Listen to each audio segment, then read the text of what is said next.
लक्षात ठेवा मॅडम, ज्या वेळेस आपल्याला बोनट टू बोनट ट्रॅफिक लागते ना, तर त्यावेळेस आपल्याला काय करायचंय, पहिल्या गिअरमध्ये गाडी ठेवायची. ओके, पहिल्या गिअरमध्ये गाडी ठेवली ना, आता पहिल्या गिअरमध्ये गाडी आहे बरोबर, तर क्लचला काय करायचं, तुम्ही दोन्ही सोडवा, क्लचला काय करायचं बघा, थोडंसं हाफ करायचं बरोबर.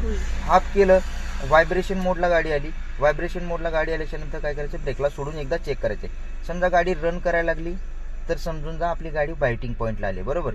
हळूहळू क्लचला थोडं सोडायचे. पण काय करायचं, समजा समोरच्यानी ब्रेक केला तर आपल्याला काय करायचं, ब्रेक करायचं. बघा थांबली गाडी, आपली गाडी बंद पडली का, नाही बंद पडली, चांगलं क्लच वरती होल्ड झाली. होल्ड वरती झाल्यानंतर बघा अजून आता गाडी समोरची पुढे गेली, आपल्याला फक्त ब्रेक सोडायचे, ब्रेक सोडायचं आहे आपल्याला. त्याच्यानंतर आपल्याला रेस्टची गरज पडली का madam, bonnet to bonnet traffic ज्या वेळेस लागेल ना आपल्याला, त्यावेळेस आपल्याला काय करायचं बघा, क्लच, हाफ क्लच आणि ब्रेक वरती काम करायचं. ओके, आता बघा मी स्टॉप करतोय. ओके, आता काय करायचं आपल्याला, फक्त ब्रेकला सोडायचंय. ओके, चालली बघा पुढे गाडी. Okay, single clutch, half clutch point आणि ब्रेकर वरती चालू आहे. ओके.